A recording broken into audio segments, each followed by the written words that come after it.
Have you ever felt like you've lost yourself? Like you're standing in your own life, but something's missing? Not just motivation, not just direction, but connection, purpose, meaning. Rumi once wrote, "Don't grieve, anything you lose comes round in another form." But when you feel lost, when nothing feels real or right or enough, how do you trust that? In this video, we're not offering surface-level advice. We're diving into the ache, the confusion, the silent spiritual exhaustion that no one sees. Because maybe feeling lost isn't the beginning of the end. Maybe it's the beginning of remembering who you really are. 1. The feeling of being lost. Let's tell the truth. Feeling lost isn't just about not knowing what to do next. It's deeper than that. It's the feeling of waking up and wondering how your life became so unfamiliar.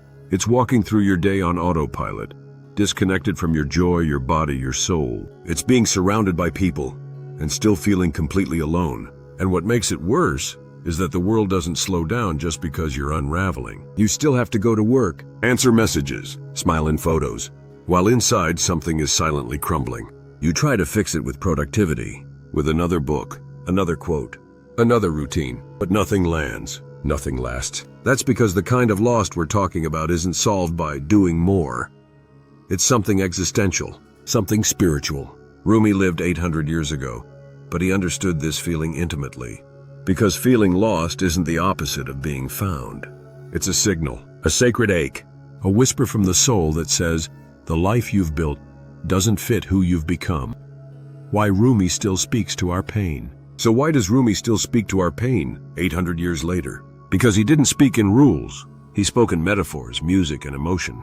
He didn't tell people what to do. He reminded them who they were. Rumi wrote for the heart, not the ego. And when you're lost, that's what you need most. You don't need another 10-step plan. You need someone to sit beside you in the dark and say, you're not broken, you're becoming. Rumi's poetry often speaks of longing, emptiness, the ache of separation from something greater. And that's exactly what feeling lost feels like, a kind of exile. But in his words, exile wasn't punishment. It was invitation. A chance to return to yourself in a deeper, more honest way. He once said, try not to resist the changes that come your way. Instead, let life live through you. That doesn't mean giving up. It means surrendering, not in defeat, but in trust. Trust that even the ache has meaning, that even confusion can be sacred. Because the soul has its own language, and sometimes getting lost is how it starts speaking again. 3. The hidden wisdom in emptiness. Most people fear emptiness. They see it as failure, as proof that something's gone wrong. But Rumi saw it differently. He once wrote, be like a tree and let the dead leaves drop. In other words, don't panic when things fall apart. Don't rush to fill the silence. Don't force clarity. Let what's dying die. Sometimes the lostness is pruning, the soul shedding what no longer fits, beliefs, identities, dreams, relationships. That process feels terrifying because we've been taught to define ourselves by what we have, what we do, who we're with.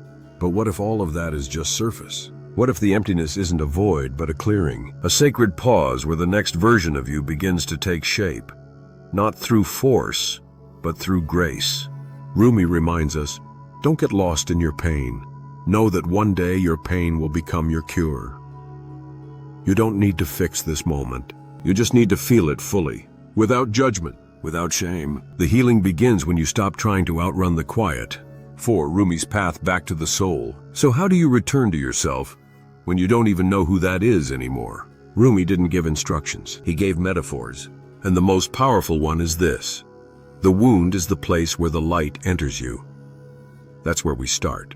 Not by pretending we're okay, but by allowing the wound to breathe. Rumi's path was not about perfection. It was about devotion, to truth, to stillness, to beauty, to God. Whatever name you give that mystery. He would dance, he would weep, he would wander, and through all of it he listened. Listened for the voice beneath the noise, the whisper that only comes when we stop performing. Your return doesn't have to be dramatic. It doesn't have to be a life overhaul. It can begin with a single breath, with closing your eyes and asking, what am I pretending not to know?